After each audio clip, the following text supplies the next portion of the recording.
అవిశ్వాస తీర్మానంపై ప్రత్యేక సమావేశానికి సమయం దగ్గర పడుతున్న కొద్దీ రసవత్తరంగా మారుతున్నాయి జీవీఎంసీ రాజకీయాలు.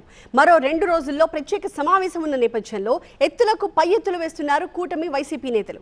కూటమి వైపు వెళ్లిన కార్పొరేటర్లను బుజ్జగించే ప్రయత్నంలో ఉంది వైసీపీ. మరోవైపు వైసీపీ నుంచి వచ్చిన వాళ్లు చేజారిపోకుండా కూటమి నేతలు జాగ్రత్తలు తీసుకుంటున్నారు. లేటెస్ట్ గా కార్పొరేటర్ వంశీరెడ్డిని క్యాంపుకు తరలిస్తున్నారు కూటమి నేతలు. ఇంటి నుంచి కూటమి నేతల వాహనంలో కొద్దిసేపటి క్రితమే వెళ్లిపోయారు వంశీరెడ్డి. వైసీపీని వీడి ఇటీవలే జనసేనలో చేరారు కార్పొరేటర్ వంశీరెడ్డి. అయితే వంశీరెడ్డిని బుజ్జగించేందుకు ఆయన ఇంటికి వైసీపీ నేతలు వెళ్లారు. ఈలోపే అప్రమత్తమైన కూటమి నేతలు వంశీరెడ్డిని కారులో ఎక్కించుకుని తీసుకెళ్లిపోయారు. అవిశ్వాస తీర్మానంపై ఈ నెల 19న ప్రత్యేక సమావేశం జరగబోతోంది. ఈ నేపథ్యంలో విశాఖలో నాటకీయ పరిణామాలు చోటు చేసుకుంటున్నాయి.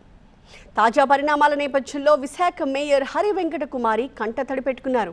తన సామాజిక వర్గం నేతలే కుట్ర చేస్తున్నారని ఆవేదన వ్యక్తం చేశారు. వైసీపీ గుర్తుపై గెలిచిన వాళ్లే తనపై అవిశ్వాసానికి సిద్ధమయ్యారన్నారు. ఇలాంటి పరిస్థితి వస్తుందనుకోలేదు అంటున్నారు మేయర్ హరి వెంకట కుమారి. అవిశ్వాసం పెట్టి నన్ను దింపేయాలని కూటమి ప్రభుత్వము కగ్గనం కట్టుకుంది. అది ఎంతవరకు సమంజసమో పత్రికా మిత్రుల ద్వారా ప్రజలకి నేను విన్నవించుకుంటున్నాను. అంతేకాకుండా మా కుల పెద్దలైన పల్లా శ్రీనివాస్ గారు కానీ, అలాగే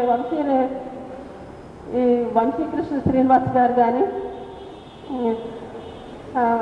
ఒక మీ సోదర సమానురాలైన మేయర్ గారి మీద అవిశ్వాసం పెట్టడము అది ఎంతవరకు కరెక్ట్ అన్నది మీరు ఆలోచించాలి.